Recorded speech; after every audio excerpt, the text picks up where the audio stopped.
ఆ 1400 కోట్లు ఆంధ్ర కాంట్రాక్టర్లకు ఇచ్చినవి కాదా? బీఆర్ఎస్ ఖాతాలోకి క్విట్ ప్రో కో ద్వారా వచ్చిన అవినీతి సొమ్ము అది. దాని అమరవీరులకు పంచండి. కాళేశ్వరం అవినీతిలో అనకొండ హరీష్నే ఇంకా ముందు కాళేశ్వరం అవినీతిలో అనకొండ హరీష్నే ఇంకా ముందు పెడుతుంది. ఆ పార్టీ జన్మలో అధికారంలోకి రాదు. పెద్ద మనిషికి అంటించిన అవినీతి మనక సరిపోతలేదా? బతికుండగానే బీఆర్ఎస్ లో చేరాను, బతికుండగా ఇక బీఆర్ఎస్ లో అసలు చేరను. నాపై ఎన్నికల కమిషన్ 1000 ఫిర్యాదులు చేశారు. కొత్తగూడెం బాయిబాటలో కేటీఆర్ హరీష్ రావు ఉద్దేశించి కవిత ఘాటు వ్యాఖ్యలు. సో మీరు ఏం మాట్లాడినప్పటికీ మీరు 10 ఏళ్ళుగా మీరు అధికారంలో ఉన్నప్పుడు ఏం చేశారు? అధికారం లేదు కాబట్టి ఇప్పుడు ఈ విధంగా వ్యాఖ్యానిస్తారా అని చెప్పేసి మీ పైన వస్తూ ఉంటుంది. ఇంకోవైపు చెప్పాలి, ఇప్పుడు బీఆర్ఎస్ పార్టీ నాయకులు దీనిపైన స్పందించి మాట్లాడాలి. ఏం చేసిరు? మళ్ళీ క్లియర్గా 1400 కోట్లు అమరవీరులకు పంచుని అంటే మళ్ళీ పంచండి. మళ్ళీ ఇప్పటికైనా సరే చిత్తశుద్ధి ఉంటే పంచురి. 9th పేజీలో ఉంది కదా, ఒకసారి చదువుదాం అది. ఆ 1400 కోట్లు ఆంధ్ర కాంట్రాక్టర్లకు ఇచ్చినవి కాదా? ఇప్పుడు ఉద్యమ పార్టీ, మా తెలంగాణ పార్టీ, తెలంగాణ వాదం ఉన్న పార్టీ అని చెప్పేసి మాట్లాడారు. ఇప్పుడు బీఆర్ఎస్ పార్టీ స్వయంగా సొంతంగా మీ కేసీఆర్ కూతురే మాట్లాడుతుంది. ఆంధ్ర కాంట్రాక్టర్ల దగ్గర నుంచి పైసలు తీసుకునే కాదా ఈ 1400 కోట్లు అంటే? తెలంగాణ వచ్చి 10 ఏళ్ళు అయినప్పటికీ, తెలంగాణ వచ్చి 10 ఏళ్ళు అవుతున్నా సరే ఆంధ్ర వాళ్ళని పెట్టి పోషించింది గత ప్రభుత్వం బీఆర్ఎస్. మళ్ళీ ఇప్పుడు పెట్టి పోషించి మా తెలంగాణ వాళ్ళు లేరా కాంట్రాక్టర్లు? మా తెలంగాణ వాళ్ళ కాంట్రాక్ట్లు ఇయ్యారా మీరు? 10 ఏళ్ళుగా అదే పరిస్థితి, ఇప్పుడు అదే పరిస్థితి. ఆ 10 ఏళ్ళుగా ఆలే ఉన్నారు. తుమ్మల కావచ్చు, ఇంకొక ఆయన ఉన్నారుగా, ఆయన పేరు గుర్తొస్తారు, తుమ్మల నాగేశ్వరరావు, ఇంకోటి పొంగులెట్టి. అప్పుడు కూడా ఆయన మంత్రిగా ఉన్నారు. అప్పుడు కూడా ఆంధ్ర కాంట్రాక్టర్లకు ఇచ్చారు. ఇప్పుడు కూడా ఇలా ఉన్నారు, ఇప్పుడు కూడా ఇలా ఇస్తారు. సో ఏదేమైనా తెలంగాణ ప్రజలు సోయి తెచ్చుకోవాలి. ఈ పాలకులు మనల్ని బాగు అనియారు. మన తెలంగాణ భావజలం, తెలంగాణ ఉద్యమ పార్టీ అన్నారు కదా. మళ్ళీ మీ బిడ్డనే కవితనే మాట్లాడుతుంది కదా 1400 కోట్లు ఆంధ్ర కాంట్రాక్టర్ల నుంచి వచ్చినాయి అంటే, 1400 ఆంధ్ర కాంట్రాక్టర్ల నుంచి వచ్చినాయి అంటే ఆంధ్ర కాంట్రాక్టర్లకే పనులు ఇచ్చారు, మన తెలంగాణలోకి ఇయ్యలేరు. కాబట్టి సమాధానం ఇయ్యరు. ఇప్పుడు మళ్ళీ 1400 కోట్లు కదా.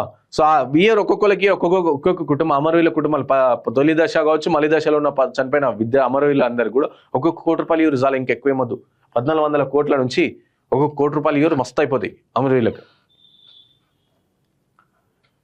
సో బతికుండగా బీఆర్ఎస్ లో చేరను, నాపై ఎన్నికల కమిషన్ 1000 ఫిర్యాదులు చేశారు కవిత. సో బీఆర్ఎస్ ఖాతాలో ఉన్న 1400 కోట్లు క్విట్ ప్రో కో ద్వారా వచ్చినవి కావా? అవి ఆంధ్ర కాంట్రాక్టులకు ఇచ్చినవి కాదా అని తెలంగాణ రక్షణ సేన వ్యవస్థాపక అధ్యక్షురాలు కల్వకుంట్ల కవిత నిలదీశారు. సో పార్టీ ఖాతాలో ఉన్న ఆ అవినీతి సొమ్మును అమరవీరుల కుటుంబాలకు పంచి కోటి చొప్పున పంచాలని ఆమె డిమాండ్ చేశారు. ఈ అవినీతి సొమ్ము అని తెలిస్తే ఉద్యమకారుల కుటుంబాలు కూడా తీసుకో, ఎందుకంటే ఆత్మగౌరవంతో బతుకుతున్న ఉద్యమకారుల అమరవీరుల కుటుంబాలు అవి. ఆత్మగౌరవంతో బతుకుతున్న అమరవీరుల కుటుంబం కాబట్టి ఈ అవినీతి సొమ్ము అని చెప్పారు కదా మీరు. అవినీతి సొమ్మమ్మ ఇక కోటి రూపాయలు తీసుకున్న వాళ్ళు కూడా క్లియర్ తీసుకోరు. బికాస్ ఆత్మగౌరవం కోసం చచ్చిపోయిన ప్రాణాలమై ఆత్మగౌరవంతో బతుకుతున్న కుటుంబాలు అమరవీరులు. తెలంగాణ వస్తే ఏదో జరుగుతుంది, తెలంగాణ వస్తే మా విద్య, మా వైద్యం, మా నీళ్లు, నిధులు, నియామకాలు జరుగుతాయని చెప్పేసి చనిపోయిన వాళ్ళందరూ ఆత్మలు క్షోభిస్తుంది. గత 10 ఏళ్ళుగా అట్లా జరిగి ఇప్పుడు కూడా అదే జరుగుతుంది. ఎవరైతే చనిపోయిన అమరవీరులు ఉన్నారో వాళ్ళ కుటుంబాలకు ఈ అవినీతి సొమ్ము అని అంటే తెలిస్తే అది కూడా కోటి రూపాయలు కూడా తీసుకోరు. తూ అని ఇట్లా పడేస్తారు మా వాళ్ళు. అంత గౌరవంతో బతుకుతున్న కుటుంబాలు మాయి. సో పార్టీ ఖాతాలో ఉన్న అవినీతి సొమ్మును అమరవీరుల కుటుంబాలకు కోటి చొప్పున పంచాలని ఆమె డిమాండ్ చేస్తారు. ఉద్యమకారులకు బీఆర్ఎస్ వాళ్ళు అన్యాయం చేస్తే తాము వారి కోసం పోరాడుతున్నామని, అదే ఆ పార్టీకి సమస్యగా మారిందని ఆమె వ్యాఖ్యానించారు. మీరు మన 10 ఏళ్ళకి ఏం చేసి 10 ఏళ్ళకు కొట్లాడాలి కదా. ఆ 1400 కోట్ల మీ భాగస్వామ్యం ఎంత కూడా చెప్పాలని తెలంగాణ ప్రజలు అడుగుతారు. 10 ఏళ్ళుగా మాట్లాడిన కవితమ్మ నువ్వు ఇప్పుడే మాట్లాడుతున్నావు అని అడుగుతారు. హరీష్ రావు బీఆర్ఎస్ ఇంకా ముందు పెడుతుందని, ఇక ఆ పార్టీ బాగుపడదని, జన్మల అధికారంలోకి రాదని దుయ్యబట్టారు. ఇక తాను మళ్ళీ బీఆర్ఎస్ లో వెళ్తానంటూ కొందరు తప్పుడు ప్రచారం చేస్తున్నారు. కానీ కంఠంలో ప్రాణం ఉన్నంత వరకు మళ్ళీ బీఆర్ఎస్ లో చేరేదే లేదని ఆమె తెలిసి చెప్పారు. బాయిబాట కార్యక్రమంలో భాగంగా గురువారం కొత్తగూడెం PVK 5 జంక్షన్ వద్ద గేట్ మీటింగ్ నిర్వహణ అనంతరం మీడియాతో మాట్లాడిన ఆమె కేటీఆర్ హరీష్ రావులను ఉద్దేశించి తీవ్ర వ్యాఖ్యలు చేస్తారు. బీఆర్ఎస్ పార్టీని జోడెద్దుల్లాగా నడపాల్సిన వాళ్ళు ఇద్దరు కూడా దున్నపోతుల్లాగా ప్రజల సమస్యలను మర్చిపోయి అడ్డగోలుగా అవినీతి పరులను కాపాడుతున్నారని నిప్పులు చెరిగారు. ఇక పార్టీ పెట్టిన తర్వాత మొదటి 6 నెలల్లో అన్ని పార్టీల గురించి చెప్పి ఆ తర్వాత తన పని తాను చేసుకుంటానని వాళ్ళు మాత్రం ఎన్నికల కమిషన్ 1000 ఫిర్యాదులు చేస్తారని ధ్వజమెత్తారు. నేను పార్టీ పెట్టుకుంటే భయం లేదన్నారు, ఇబ్బంది లేదన్నారు. మరి ఎందుకు చాటు మాటన వెన్నుపోటు వ్యవహారాలు? ఇక ఆడబిడ్డ నేను చాలా ధైర్యంగా ప్రజల మధ్య ఉంటానని వెళ్తుంటే ఆంబోతుల్లాగా అడ్డగాడిదిల్లాగా ఎందుకు నా కాళ్ళలో కట్టెలు పెట్టే పనులు చేస్తున్నారు అని నిలదీశారు. ఇక తమ గురించి ఎవరైనా ప్రతి పత్రికా మిత్రులు వార్తలు రాస్తే ఎందుకు రాస్తున్నారంటూ గుంట నక్కల్లా పోస్టులు చేసి రాయవద్దని చెబుతున్నారని ఆగ్రహం వ్యక్తం చేశారు. ఇక ఇంగ్లీష్ పేపర్లో నా గురించి వార్తలు వస్తే కేటీఆర్ ఢిల్లీకి ఫోన్ చేసి ఎందుకు వేస్తారు అని ఇంగ్లీష్లో అడుగుతున్నాడట అని చెప్పేసి మాట్లాడి ఈ విధంగా కంప్లీట్ కవిత గారు మాట్లాడుతూ సో 1400 కోట్లు ఏవైతున్నాయో అవన్నీ పంచూరి పేద ప్రజలకు పంచూరి ఈ విధంగా మాట్లాడారు కల్వకుంట్ల కవిత గారు. కాబట్టి దీనిపైన హరీష్ రావు కేటీఆర్ స్పందించి సమాధానం ఇవ్వాలి. ఇక చూడు వీళ్ళు ఆంధ్రలోకి ఇచ్చారు, వీళ్ళు తెలంగాణ ప్రజలు దృష్టి పెట్టుకోరు. ఇప్పుడు కానీ మళ్ళీ బీఆర్ఎస్ అధికారం కోసం మళ్ళీ ఆంధ్రలో బాగుపడతారు, తెలంగాణలో బాగుపడడం, మళ్ళీ కాంగ్రెస్ పార్టీ అధికారం కోసం మళ్ళీ ఆంధ్రలో బాగుపడతారు, తెలంగాణలో బాగుపడడం. కాబట్టి జాగ్రత్త వహించి ప్రాపర్గా మనకి బాధ్యత వహించి సో మనల్ని ముందు పెట్టి నడిపించే నాయకుడిని ఎన్నుకోండి అని చెప్పేసి కోరుతున్నాం మేము. రైట్గా ఇవి ఏబిఎన్లో ఉన్న పేపర్. దిశలో ఒకసారి చూద్దాం. మరిన్ని పెట్టుబడులు అవసరం, అప్పుడే ప్రపంచంతో పోటీ పడగలం. అధికారం పోయిన బాధ మీకున్న, అభివృద్ధి జరగనివ్వండి. ఎన్నికలప్పుడే రాజకీయాలు, మమ్మల్ని పని చేయనివ్వండి. సీతారాంపూర్ సోలార్ మాడ్యూల్ తయారీ యూనిట్ ప్రారంభోత్సవంలో సీఎం రేవంత్ రెడ్డి. సో మరిన్ని పెట్టుబడులు అవసరం అని చెప్పారు. మొన్న రీసెంట్గా మీరు G20 సమ్మిట్ చేశారు. అంతకుముందు ఇన్ని 200 కోట్ల పెట్టుబడులు తెచ్చినాం, 2000 కోట్ల పెట్టుబడులు తెచ్చినాం అని చెప్పి ఇష్టం వచ్చిన ఫిగర్ చెప్పారు. ఆ పెట్టుబడులు ఏమని, ఆ పెట్టుబడులతోని ఎన్ని కంపెనీలు స్టార్ట్ అయినాయి ఒకసారి చూపించాలి. తెలంగాణ ప్రజల ముంగడ మీరు పెట్టాలి. ఎన్ని కంపెనీలు స్టార్ట్ అయినాయి, ఆ పెట్టుబడులు ఏమైనాయి ఒకసారి చూపించండి మీరు. ఇంకా పెట్టుబడులు అవసరం, ఉన్న పెట్టుబడులు ఏం చేసారు మీరు? ఇన్ని 100 కోట్ల పెట్టుబడులు వచ్చినాయి కదా. 200 కోట్లు అని కొంతమంది అంటారు, 2000 కోట్లు అని చెప్పేసి కొంతమంది అంటారు, 400 కోట్లు ఒకసారి అంటారు. మరి ఇన్ని 100 కోట్ల పెట్టుబడులు ఎటువైనాయి? సూపర్ కంపెనీ ఎన్ని ఎంఓఏలు అవన్నీ ఫోటోలు గీటోలు దిగిరు కదా, అదానితో దిగిరు కదా, మైక్రోసాఫ్ట్తో దిగిరు కదా, ఇతర కంపెనీలతో దిగిరు కదా. అవన్నీ మళ్ళీ అవన్నీ చూపి ఆల్మోస్ట్ 7 ఏడాది అవుతుంది కదా, 30 నెలల మీరు అధికారంలోకి వచ్చి ఎన్ని 100 కోట్లు పెట్టుబడులు తీసుకొచ్చడం అన్నారు కదా. ఆ పెట్టుబడులు మనం చూపియండి మాకు. తెలంగాణ ప్రజల ముంగడ పెట్టండి, ఒక వైట్ పేపర్ రిలీజ్ చేయండి మీరు. ఇంకా పెట్టుబడులు అవసరం అంటే ఉన్న పెట్టుబడులు ఏం చేసినా అవి చెప్పారు ఫస్ట్ బయటికి. చూడు రీడ కూడా యాడ్ చేసారు. ప్రతి పేపర్లో యాడ్ చేసారు. నెట్వర్క్ లేకున్నా కాల్ మాట్లాడొచ్చు, బిఎస్ఎన్ఎల్ నుంచి శాటిలైట్ ఫోన్. దేశీయ శాటిలైట్ కమ్యూనికేషన్ రంగంలో new war begin. So BSNL సంబంధించి ఒక వార్త మీకు చెప్పాలి. బిఎస్ఎన్ఎల్ అనేది ప్రభుత్వం నడిపిస్తున్న సంస్థ, ప్రభుత్వంతో అనుసంధానమైన బిఎస్ఎన్ఎల్ భారత్ సంచార్ నిగమ్ లిమిటెడ్ అనేది ఒక కంపెనీ. సో మళ్ళీ ఇప్పుడు ఎయిర్టెల్, జియో వీరన్నికేమో టవర్లకి స్పేస్ ఇస్తారు మీరు. మళ్ళీ బిఎస్ఎన్ఎల్ కాపాడాలి కదా, కాపాడుకోవాల్సిన బాధ్యత మీది కదా ప్రభుత్వాన్ని. దానికి సంబంధించి ఏమో పర్మిషన్ లేదు. దానికి సంబంధించి ఇంకా 4G నడుస్తుంది అనుకుంటా. బిఎస్ఎన్ఎల్ సిమ్ నా దగ్గర లేదు కానీ ఇంకా 4G నడుస్తుంది. దాని తర్వాత వచ్చిన జియో కావచ్చు, ఎయిర్టెల్ కావచ్చు, విఐ ఐడియా అని చెప్తాం ఇప్పుడు. విఐ ఎందుకు వావేమో 5Gలు ఇంకా జీలు వెళ్ళిపోతున్నాయి. అవి మళ్ళీ ఎందుకు బిఎస్ఎన్ఎల్ ఎందుకు ప్రభుత్వం ఎందుకు చూపిస్తలేదు? ప్రైవేట్ వాళ్ళకి ఎందుకు ప్రాతినిధ్యం వహిస్తుంది? ప్రైవేట్ వాళ్ళకి ఎందుకు కుమ్మక్క అవుతుంది? బిఎస్ఎన్ఎల్ రీఛార్జ్ చూడు. ఇప్పుడు ఒక రీఛార్జ్ 350 రూపాయలు నెలకి రీఛార్జ్ చేయాలంటే 350 రూపాయలు. బిఎస్ఎన్ఎల్ 150, 200 ఉంటుంది. మన బిఎస్ఎన్ఎల్ డెవలప్ చేయొచ్చు కదా మీరు. అన్ని ప్రభుత్వ సంస్థలు ప్రతి ఒక్క ఏరియాలో ప్రభుత్వానికి సంబంధించిన ల్యాండ్ ఉంటుంది కదా, ఆ ల్యాండ్లో బిఎస్ఎన్ఎల్ టవర్లు పెట్టరు వీళ్ళు. బిఎస్ఎన్ఎల్ సంబంధించిన టవర్లు పెట్టండి, బిఎస్ఎన్ఎల్ సిగ్నల్స్ బలోపేతం చేయండి, బిఎస్ఎన్ఎల్ అడ్వాన్స్ తీసుకురండి, ఎక్విప్మెంట్ అవి దేరు. బికాస్ ప్రైవేట్ వాళ్ళకి ఇస్తే వాళ్ళు పైసలు ఇస్తారు కేంద్రానికి. అప్పుడు కాంగ్రెస్ హయాంలో అదే జరిగింది, ఇప్పుడు బీజేపీ హయాంలో అదే జరుగుతుంది. ప్రభుత్వ రంగ సంస్థలు మనం కాపాడుకోవాల్సిన బాధ్యత మనదే కదా. ప్రభుత్వం అంటే ఏంది? ప్రజలు కదా. ప్రజలు కట్టే పన్నుతో నడుస్తున్న సంస్థలని కాపాడాల్సిన బాధ్యత ప్రభుత్వం కదా. డెవలప్ చేయండి బిఎస్ఎన్ఎల్ని. బిఎస్ఎన్ఎల్ ఎంత తక్కువ రీఛార్జ్ ఉంటుంది కానీ సిగ్నల్ రావు. ఎయిర్టెల్, జియో ఎక్కువ రీఛార్జ్ ఉంటే వాళ్ళ సిగ్నల్. బికాస్ వాళ్ళకి ఛాన్స్ ఇస్తుంది కేంద్రం. వాళ్ళు ఒక టవర్ పెట్టాలంటే ఎవరి దగ్గర పర్మిషన్ తీసుకోవాలి? కేంద్రం దగ్గరనే కదా పర్మిషన్ తీసుకోవాలి. మరి ఎట్లా ఇస్తారు మీరు పర్మిషన్? బిఎస్ఎన్ఎల్కి ఇవ్వచ్చు కదా, ప్రభుత్వ రంగం సంస్థలకి ఇవ్వచ్చు కదా మీరు పర్మిషన్. వాళ్ళు ఇయ్యరు, నిర్వీర్యం చేస్తారు కంప్లీట్గా. కంప్లీట్గా అంతా కూడా ముగ్గురు చేతిలో ఉండిపోయింది ఇప్పుడు కంప్లీట్గా. ఈ నెట్వర్క్ సిమ్ముల సంబంధించి ఇంటర్నెట్ కావచ్చు, వైఫై సంబంధించి ముగ్గురు చేతిలో ఉండిపోయింది. ఎయిర్టెల్, జియో, విఐ వీళ్ళు ముగ్గురు సిండికేట్ అయ్యి రేపు 400 చేసినా మనం రీఛార్జ్ చేసుకోవాల్సిందే, 500 చేసినా రీఛార్జ్ చేసుకోవాల్సిందే. ఎందుకంటే ఇటు బిఎస్ఎన్ఎల్ పోయే పరిస్థితి లేదు, బిఎస్ఎన్ఎల్ టవర్ లేదు. ప్రభుత్వం సంబంధించిన ల్యాండ్ ఉంటుంది కదా ప్రతి ఒక్క దగ్గర, ఆ ల్యాండ్లో టవర్లు పెట్టియండి, సిగ్నల్స్ బలోపేతం చేయండి. అవి చేయరు. మళ్ళీ ప్రభుత్వం సంబంధించి చేస్తే మళ్ళీ ప్రజలు బాగుపడతారు కదా, తక్కువ రేటుకి వస్తుంది కదా. జియో, అదాని, అంబానీ, ఎయిర్టెల్ ఇవన్నీ చేస్తే వాళ్ళకి పైసలు కేంద్రానికి పైసలు వస్తాయి కదా, ఈ విధంగా చేస్తారు. సో వచ్చే 15 లోగా ఫీజు రియంబర్స్మెంట్ పైసల గురించి అడుగుతారుగా. వచ్చే 15 రోజుల్లో ఫీజు రియంబర్స్మెంట్ పైసలు వస్తాయంట. ఆగస్టు 15 లోగా చెల్లిస్తాం. ఫీజు రియంబర్స్మెంట్ బకాయిలపై హైకోర్టుకు తెలిపిన రాష్ట్ర ప్రభుత్వం. తదుపరి విచారణ నేటికి వాయిదా. సో రాష్ట్రంలో ఇంజనీరింగ్ తదితర వృత్తి విద్యా కోర్సులో విద్యార్థులు అందజేసే ఫీజు రియంబర్స్మెంట్ ఈ ఏడాది ఆగస్టు 15 లోపే చెల్లిస్తామని రాష్ట్ర ప్రభుత్వం హైకోర్టుకు వెల్లడించింది. కొత్తగా అడ్మిషన్లు పొందే వాళ్ళతో పాటు ప్రస్తుతం 2, 3, 4 సంవత్సరాల్లో చదువుతున్న విద్యార్థులకు ఫీజులు చెల్లిస్తామని స్పష్టం చేసింది. సో కాబట్టి ఫీజు రియంబర్స్మెంట్ పైసలు సుమారుగా 1000 కోట్ల వరకు ఉన్నాయి కదా. సో ఆ పైసలన్నీ కూడా ఇస్తుందంట. ఒక కిషన్ రెడ్డికి సంబంధించిన ఒక న్యూస్ వచ్చి చదవాలి మనం. సింగరేణికి కేంద్రం భరోసా. Tadicherla to Naini coal block లో 225 లక్షల కోట్ల టర్న్ ఓవర్, వేలాది మంది కార్మికులకు ఉపాధి. కేంద్ర మంత్రి కిషన్ రెడ్డి. తెలంగాణ రాష్ట్రానికే కాకుండా యావత్ దక్షిణ భారతదేశానికి ఇంధన ఊపిరిగా ఉన్న సింగరేణి కాలరీస్ సంస్థను కాపాడుకోవాలనే దృఢ సంకల్పంతో కేంద్ర ప్రభుత్వం చారిత్రాత్మక నిర్ణయాలు తీసుకున్నదని కేంద్ర బొగ్గు గనుల శాఖ మంత్రి కిషన్ రెడ్డి స్పష్టం చేశారు.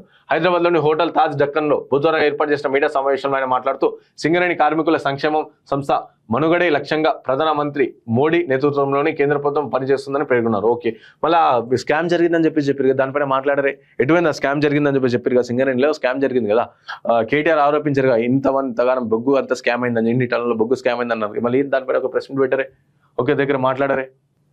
ఇవన్నీ మాట్లాడరాలు. రైట్, ఇక దిశ లాదుంది. వెలుగులో చూద్దాం, వెలుగు పేపర్లు చూద్దాం. ఆల్రెడీ మనం చదివినాం. నెలాఖరులోగా ఫీజు రియంబర్స్మెంట్ ఫస్ట్ ఇయర్ విద్యార్థులకు మాత్రం ఆగస్టు 15లోగా చెల్లిస్తామని చెప్పి హైకోర్టుకి ప్రభుత్వం చెప్పింది. తహసీల్దార్ ఆఫీస్లో సర్టిఫికేట్ల పెండింగ్. రాష్ట్ర వ్యాప్తంగా నిలిచిన లక్షలకు పైగా దరఖాస్తులు. స్టాఫ్ కు BLOలుగా డ్యూటీలు అండ్ ఫీల్డ్ వెరిఫికేషన్ చేయక అడుగుతున్న క్యాస్ట్ ఇన్కమ్ బర్త్ సర్టిఫికేట్లు ఆగుతున్న క్యాస్ట్ ఇన్కమ్ బర్త్ సర్టిఫికేట్లు. ఇక స్కూల్ కాలేజ్ అడ్మిషన్ సర్టిఫికేట్లు అవసరం ఉండడంతో స్టూడెంట్లు పేరెంట్స్ ఇబ్బందులు పడుతున్నారు. సో ఎందుకంటే తహసీల్దార్ ఆఫీస్లో ఎవరైతే ఉంటారో అధికారులు ఉంటారో వాళ్ళందరినీ BLOగా నియమించి, ఎన్నికల సంఘం BLOగా నియమించి వాళ్ళని ఇంటికి SIR ప్రక్రియ జరుగుతుంది, దానికి పంపిస్తారు. కాబట్టి ఇక క్యాస్ట్ సర్టిఫికేట్ కావాలంటే వెరిఫికేషన్ కావాలి, ఇన్కమ్ సర్టిఫికేట్ కావాలంటే వెరిఫికేషన్, బర్త్ సర్టిఫికేట్ ఇవన్నీ కావాలంటే అక్కడ స్టాఫ్ లేదు. ఏమంటారు, మా ప్రభుత్వ సంస్థలకు అలవాటే కదా, ప్రభుత్వ గవర్నమెంట్ ఆఫీసులకు అలవాటే కదా, ఏమంటే రేపురా ఎల్లుండ్రా, సార్లు లేరు, పెద్ద సార్ లేడు, చిన్న సార్ లేడు అని చెప్తారు. అదే విధంగా చెప్తారు. ఇవన్నీ తహసీల్దార్ ఆఫీస్లో సర్టిఫికేట్లు పెండింగ్ పడుతున్నాయి. ఇప్పుడు స్కూల్స్ అడ్మిషన్లు జరుగుతున్నాయి, కాలేజ్ అడ్మిషన్ జరుగుతున్నాయి. బర్త్ సర్టిఫికేట్ కావచ్చు, caste certificate, income certificate compulsory అవసరం. మళ్ళీ ఇవన్నీ మీరు లేనప్పుడు ఎవరు ఇవ్వాలి? మళ్ళీ వాళ్ళకి ఎవరు ఇవ్వాలి? ఈ బాధ్యత లేదా ప్రభుత్వం పైన? దీని గురించి ఆలోచించాలి. ఎన్నికల సంఘం ఒకవేళ స్టాఫ్ అంతా తీసుకోపోతే మళ్ళీ ఇక్కడ వీళ్ళు చేయాల్సిన పని ఎవరు చేస్తారు? రాష్ట్ర వ్యాప్తంగా తహసీల్దార్ కార్యాలయాలు కుల ఆదాయ నివాస ధృవీకరణ పత్రాల జారీ ప్రక్రియ పూర్తిగా ఆగిపోయింది. స్కూళ్లు కాలేజీలు అడ్మిషన్లు మొదలు కాగా విద్యార్థులకు కీలకమైన సర్టిఫికెట్లు అందడం లేదు. రాష్ట్రంలోని అన్ని జిల్లాల్లో కలిపి ప్రస్తుతం 1,00,000కు పైగా దరఖాస్తులు మీ సేవ కేంద్రాల ద్వారా వచ్చి తహసీల్దార్ లాగిన్లలో ఆగిపోయాయి.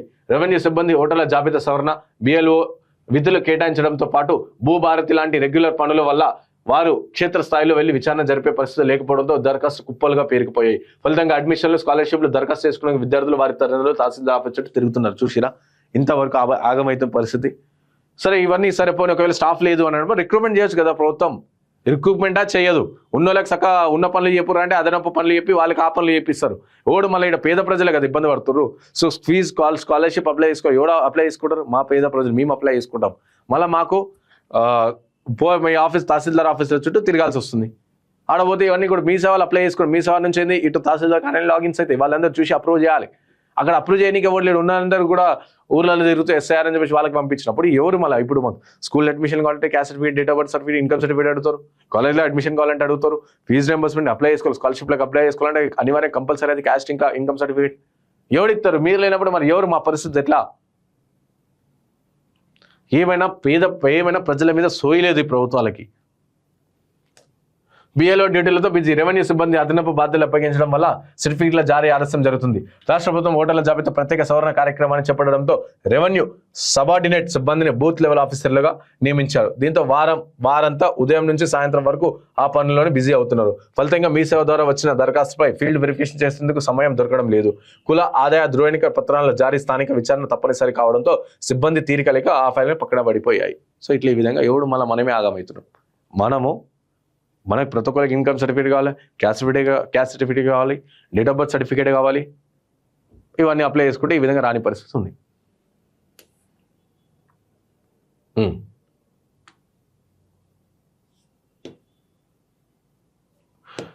రెడీగా హోటల్లో live kitchens. Hyderabad food safety అధికారులు తనిఖీలు మారుతున్న రెస్టారెంట్లు. పలు చోట్ల లైవ్ కిచెన్ డెస్క్ డిస్ప్లేలో స్క్రీన్లో ఏర్పాటు చేస్తున్నారు. కస్టమర్ల నమ్మకం కలిగించేందుకు మారుతున్న యాజమాన్యాలు. సో రీసెంట్ మైఫీల్ పైన మొత్తం కుళ్ళిపోయిన చికెన్ అదంతా ఆగమాం ఉందని చెప్పారు కదా, ఫుడ్ సెక్యూరిటీ ఆఫీసర్లు తనిఖీలు చేసిరా. ఇక ఇప్పటి నుంచి లైవ్ కిచెన్, లైవ్ కెమెరాలు పెడుతున్నట్ట. మంచిది ఇది. ఇక నమస్తే తెలంగాణ చూద్దాం.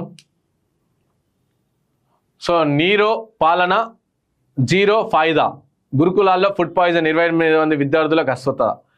ఆట విడుపు వంట వార్పు. సీఎం రేవంత్ రెడ్డి కాలక్షేపం. సో ఆట విడుపు వంట వార్పు. పర్సనల్ లైఫ్ ఉంటుంది బాస్, పర్సనల్ లైఫ్ ఉంటుంది, ఎవరిది వాళ్ళకి పర్సనల్ లైఫ్ ఉంటుంది. అప్పుడు కేసీఆర్ గారు ఆడుకోలేరు, వాళ్ళ హిమాంశుతో ఆడుకోలేరా? ఇప్పుడు కూడా ఆడుకుంటారు. పర్సనల్ లైఫ్ పైన పోవద్దు మనం. పర్సనల్ ప్రతి ఒక్కరికి నీకుంటుంది పర్సనల్ లైఫ్, నాకుంటుంది. ఈ వార్త రాస్తున్న మీకు కూడా పర్సనల్ లైఫ్ ఉంటుంది కదా. కంప్లీట్గా మీరు జర్నలిస్ట్ అయినందువల్ల కంప్లీట్గా రోడ్ల మీద ఉంటారు. మొత్తం ప్రజలకు సంబంధించిన వార్తలు రాయాలంటే రాయలేరు కదా. ఫ్యామిలీ టైం కూడా ఉంటుంది కదా. ఆట విడిపో వంట వార్పు. సో ఇవన్నీ కూడా మేము పర్సనల్ లైఫ్ వెళ్ళాం. కానీ మేము కూడా ఏమంటున్నాం అంటే ఇదే గురుకులాల్లో 20 మంది విద్యార్థులు అస్వస్థతకు అయ్యారు కదా. కాబట్టి మీరు ఇటు మీ పిల్లానికి ఏ విధంగా పూరీలు చేసిస్తారో మా గురుకులాల్లో కూడా అదే విధంగా పూరీలు అయ్యేటట్టు మీరు చూడండి. సో పట్టిసీమ కోసమే పట్టించుకోవట్లేదా? గలగల గోదావరి ఆంధ్రాకు చేరి మేడిగడ్డను పూడావు పెట్టి ఏపీకి నీళ్లు పారిస్తున్న రేవంత్ సర్కార్. సో డెల్టా కోసమే కాళేశ్వరంపై కుంటి సాకులు.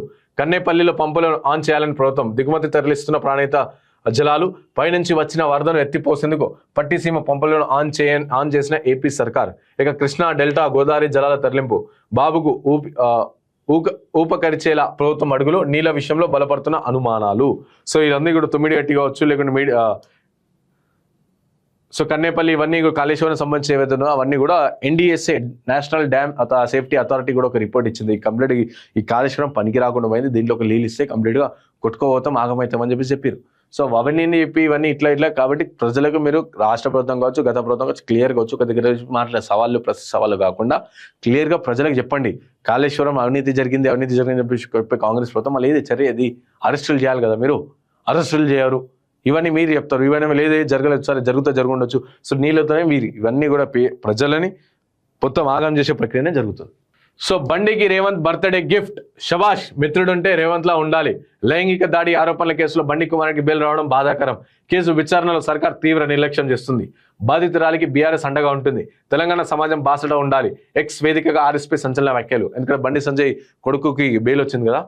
మైనర్ పై లైంగిక దాడి ఆరోపణలు ఎదుర్కొంటున్న జైల్లో ఉన్న కేంద్ర మంత్రి బండి సంజయ్ కుమారుడు బండి భగీరథ్ కు బెయిల్ రావడంపై బీఆర్ఎస్ రాష్ట్ర ప్రధాన కార్యదర్శి డాక్టర్ ఆర్ఎస్ ప్రేమ్ కుమార్ సంచలన వ్యాఖ్యలు చేశారు. ఈ నెల 11 పుట్టినరోజు జరుపుకుంటున్న బండి సంజయ్ కు ఈ నెల 11 బండి సంజయ్ బర్త్డే ఉంది కాబట్టి గిఫ్ట్ ఇచ్చిరని చెప్పి మాట్లాడారు. సీఎం రేవంత్ రెడ్డి ఇచ్చిన ప్రత్యేక బహుమతి ఇదేనా అంటూ ఆయన గురువారం ఎక్స్ వేదికగా వ్యంగ్యాసాలు రాశారు. సో ఇది ప్రధానంగా ఉన్న వార్తలు. చూస్తూనేనండి కాలేజీ టీవీ. ఆ సల్కంచెర సంబంధించి వెళ్ళే ప్రయత్నం చేస్తాం. గురుకులాల్లో కూడా ఒకసారి గవర్నమెంట్ స్కూల్లో టిఫిన్ పెడతారు కాబట్టి అక్కడ పూరీలు ఏ విధంగా పొంగుతున్నాయో అని చెప్పేసి కూడా వెళ్ళి చూసే ప్రయత్నం మేము చేస్తాం. ఒక్క నిమిషం, ఆఫ్ చేసినావా? అయిపోయింది ఆఫ్. సరే, ఇది ఒకసారి చూద్దామని చెప్పేసి చూడాలి ఒకసారి. రైట్, ఇక ఒకసారి మీరు మెసేజ్ చేసిగా ఒకసారి కామెంట్స్ చూసే ప్రయత్నం నేను చేస్తాను. ఎవరైనా సరే రైతులకు ఎంతమందికి రైతు ఆశీర్వాద సభ పెడుతున్నారు కదా, ఎంతమందికి ఏ పైసలు వచ్చినాయో, ఎంతమంది రైతులకు పైసలు వచ్చి ఒకసారి కమెంట్ చేసే ప్రయత్నం చేయండి. ఈ లోపు ఒకసారి నేను చూస్తాను. నర్సింగ్ రావు దుంపల గుడ్ మార్నింగ్ అన్న అని చెప్పేసి మెసేజ్ చేశారు. అండ్ కృష్ణ ధర్మపురి హాయ్ శ్రీనివాస్ గారు. శ్రీనివాస్ అన్న హెల్త్ బాలేక కొంచెం రెస్ట్ తీసుకుంటున్నారు. ఇక రాజు యాదవ్ గుడ్ మార్నింగ్ సీనా అని చెప్పేసి మెసేజ్ చేశారు. అండ్ సూపర్ వర్డ్స్ అని మినిస్ట్రీస్. ఇక సురేష్ పడ్డాయి, వాళ్ళకి సురేష్ గారికి పైసలు పడ్డాయి అంటే ఎన్ని ఎకరాలు పడ్డాయి, ఎంత డబ్బులు పడ్డాయి కూడా ఒకసారి మెసేజ్ చేసే ప్రయత్నం మనం చేద్దాం. ఇక సురేష్ 7 ఎకరాలు ఉంది నాకు. సో 42,000 పడ్డాయంట. 7 6 42, 7 5 35, 7 6 42 అంటే 6,000 చొప్పున ఇస్తున్నట్టు. వీళ్ళు ఎక్కువ ఇస్తున్నట్టుగా పైసలు, రైతు భరోసా పైసలు ఎక్కువ ఇస్తున్నారు, మేనిఫెస్టోలో ఎక్కువ ఇస్తామని చెప్పినట్టు గుర్తు మాకు. సో కాబట్టి మీకు 7 ఎకరాలకు 42 అంటే 6,000 చొప్పున ఇచ్చినట్టు మీకు. సో 7 ఎకరాలకు 42,000 పడ్డాయి. సో చూసిరా, రాముని గుడి కోసం పైసలు 10 రూపాయలు ఇచ్చినా విరాళం ఇచ్చినట్టే, 1000 రూపాయలు ఇచ్చినా విరాళం ఇచ్చినట్టే, రూపాయి ఇచ్చినా విరాళం ఇచ్చినట్టే. సో చూడరి ధామాన్ అంట ఎంత డబ్బు విరాళం ఇచ్చారు అని చెప్పేసి మెసేజ్ చేశారు. అంటే ఎట్లా అంటే మన బుద్ధి ఎట్లయిపోయింది, మన బ్రెయిన్ వాష్ ఎట్లయిపోయిందంటే, ఎవడైనా సరే నేను దొంగతనం చేసినా, మనము వేరే దొంగతనం చేసినా దొంగతనము, నా గుడిలో ఒక హిందూగా హిందూ దొంగతనం చేస్తా దొంగతనం కాదు. సో ఎంత డబ్బులు ఇచ్చినవరా అని చెప్పేసి అడుగుతారు. సో జై తెలంగాణ, స్టేట్ హైదరాబాద్, పవర్, జై కేసీఆర్ అని చెప్పేసి ఇక వీరు మెసేజ్ చేశారు. సో అట్లా కాబట్టి ఇట్లా సో వాడే ఓ పిచ్చోడు, వానికి టాకీస్ ఏమైనా ఏదో అన్న గుడ్ మార్నింగ్ అని చెప్పేసి మెసేజ్ చేయదు. Right, okay. So morning news చూస్తున్న వాళ్ళు ఒకసారి లైక్ కొట్టి షేర్ చేసే ప్రయత్నం చేయండి, ఓకేనా?